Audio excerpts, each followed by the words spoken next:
DS, selamat pagi, selamat datang di episode terbaru Sehat Sejahtera. Hari ini kita akan membahas topik yang sangat penting, namun seringkali terabaikan oleh banyak wanita. Jadi topiknya itu tentang sadari payudara. Nah, untuk membahas lebih lanjut, kita punya tamu spesial dari mahasiswi Universitas Gajah. Ada Kak Najwa. Halo Kak. Halo Kak, gimana kabarnya Kak? Alhamdulillah baik Kak. Terima kasih ya Kak sudah mengundang saya pada podcast kali ini. Sangat dengan topik yang sangat bagus sekali pada kalangan remaja pada saat ini gitu. Tentu Kak Najwa nih akhir-akhir ini sangat booming sekali tentang kanker payudara pada wanita.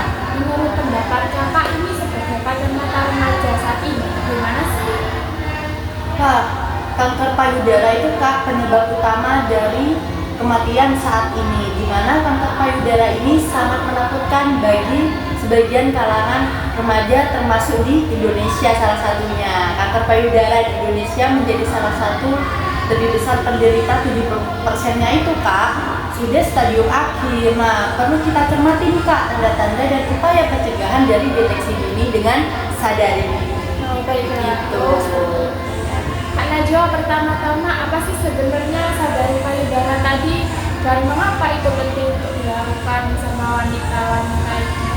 Wah, pertanyaan bagus sekali tuh Kak. Jadi, sadari payudara adalah pemeriksaan mandiri yang dilakukan untuk mendeteksi Kak adanya perubahan abnormal pada payudara, yaitu apakah adanya benjolan, apakah adanya perubahan warna kulit, serta adanya keluar cairan dari puting seperti itu. Jadi penting sekali untuk kita sebagai wanita mendeteksi adanya kanker payudara pada saat dini seperti itu, karena semakin cepat terdeteksi semakin tinggi peluang penyembuhan seperti itu Kak.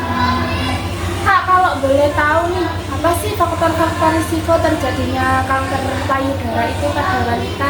Wah, banyak sekali Kak, contohnya banyak sekali faktor-faktor yang bisa kita kenali. Yang pertama tuh karena adanya diet yang berdampak pada negatif, seperti peningkatan berat badan berlebih pada wanita yang sudah menopause, lalu pada saat remaja pubertas tinggi badan yang berlebihan dan sering makanan-makanan yang berlemak dan cepat saji Kak. Jadi harus dihindari ya teman-teman. Lalu adanya hormon dan faktor reproduksi, yaitu hormonnya ketidakabnormalan pada haid pertama usianya tuh kurang dari 12 tahun. Lalu pada ibu melahirkan yang usianya di atas dari 35 tahun Kak. Lalu pada ibu menopause di atas 50 tahun. Serta pemakaian kontrasepsi oral itu di atas 7 tahun Kak. Lalu pada ibu yang tidak menyusui dan pada wanita yang infertilitas atau mandul Kak. Lalu karena adanya terpapar radiasi permen pada pertumbuhan payudara Kak. Lalu yang sangat memengaruhi faktor yaitu adanya faktor keturunan dan genetik Kak. Seperti itu. Oh, begitu penting ya Kak, berarti ya. Baik, penting sekali ya penyebabnya.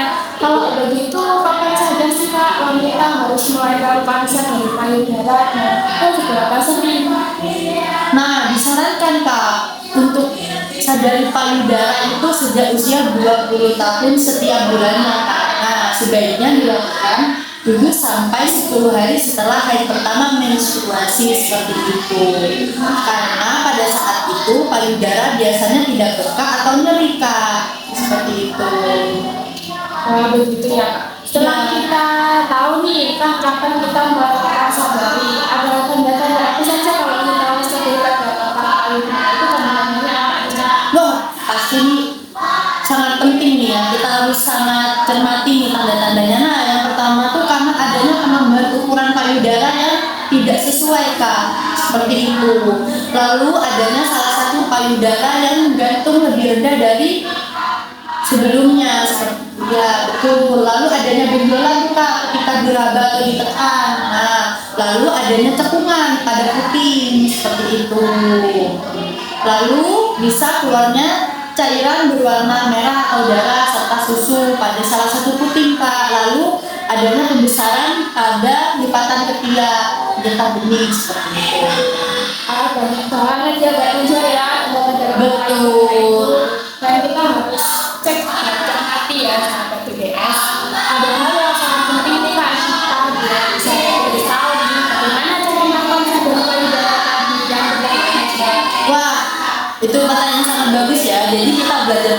bersama-sama. Ada 3 cara utama untuk melihat sadari pada payudara. Yang pertama itu dengan kita berdiri Kak di depan cermin, lihat apakah ada perubahan bentuk, ukuran, warna, atau puting yang mengetuk ke dalam. Lalu yang kedua Kak, kita berdiri atau kita duduk, gosok atau tekan pada jari tangan dengan menggunakan 3 jari Kak. Jadi secara melingkar, memutar secara lembut pada payudara. Dan ketiga Kak, dimulai dari bagian luar payudara sampai bagian areola seperti itu. Nanti kita melihat Kak apakah adanya benjolan gitu. Lalu kita melihat di bagian putingnya, kita tekan apakah nantinya keluar cairan seperti susu atau darah. Lalu yang ketiga Kak, ini dengan cara berbaring, letakkan satu bantal di atas tubuh. Lalu periksa Kak, sama seperti yang tadi. Kita lihat apakah di kedua sisi payudara adanya benjolan, lalu kita sampai ke area seperti itu Kak. Sangat penjelasannya Kak, ini sangat rinci tadi harus aja. Wow, penjelasannya rinci sekali ya Kak. Ternyata melakukan sadar itu amat sangat mudah dan bisa kita lakukan sendiri di rumah. Betul. Sahabat UDS, boleh tanya nggak Kak, kalau ada nih wanita yang menemukan perubahan yang tidak biasa, apa sih yang harus dilakukan selanjutnya? Wah, kalau itu Kak, yang penting yang pertama kita jangan panik dulu Kak, jangan panik. Lalu kita lihat nih, apakah perubahan itu karena kanker atau tidak, seperti itu. Karena bengkak pada payudara itu bisa penyebab dari adanya menstruasi tersebut Kak, atau infeksi. Jadi untuk pertama kali kita datang ke dokter terlebih dahulu Kak, kita bisa datang ke dokter umum untuk periksa lebih lanjut seperti itu. Nanti dari dokternya nanti ada tambahan Kak, ada tes USG payudara atau disebut dengan mamografi seperti itu. Gitu ya Kak. Jadi jangan langsung khawatir ya teman-teman, tapi jangan juga menunda, nanti jadi besar. Kalau bicara soal mamografi ya Kak Najwa seperti tadi, kapan wanita harus melakukan pemeriksaan itu Kak? Wanita itu lakukan pemeriksaan itu sangat berisiko ya Kak ya, karena mamografi itu dilakukan pada usia 40 tahun dan dilakukannya itu setiap 2 tahun sekali. Jadi untuk yang berisiko tinggi, memiliki riwayat dan sudah saya sebutkan tadi itu harus pengobatan secara hormon Kak, seperti itu sesuai anjuran dokter. Oke, itu penting untuk diingat ya sahabat UDS. Terakhir nih, apakah ada pesan khusus yang ingin Kak Najwa sampaikan kepada pendengar kita hari ini? Oke, sahabat UDS, jangan anggap sadari payudara sebagai hal yang rumit dan tidak perlu. Jadi wajib ya kita coba di rumah, kita periksa, jadikan itu kebiasaan kita buat sehari-hari. Caranya cukup sederhana tapi berharga untuk kesehatan. Jadi beritahu teman-teman dan keluarga yang kita sayangi tentang pentingnya sadari payudara dengan deteksi secara dini. Mari kita bersama-sama jaga kesehatan satu sama lain. Nah, terima kasih banyak Kak Najwa atas penjelasannya yang sangat bermanfaat dan mudah dipahami. Semoga podcast kali ini bisa membuat wawasan bagi semua pendengar tentang pentingnya sadari payudara, terutama di kalangan remaja wanita saat ini. Sama-sama Kak Seti, semoga bermanfaat untuk semua wanita di luar sana.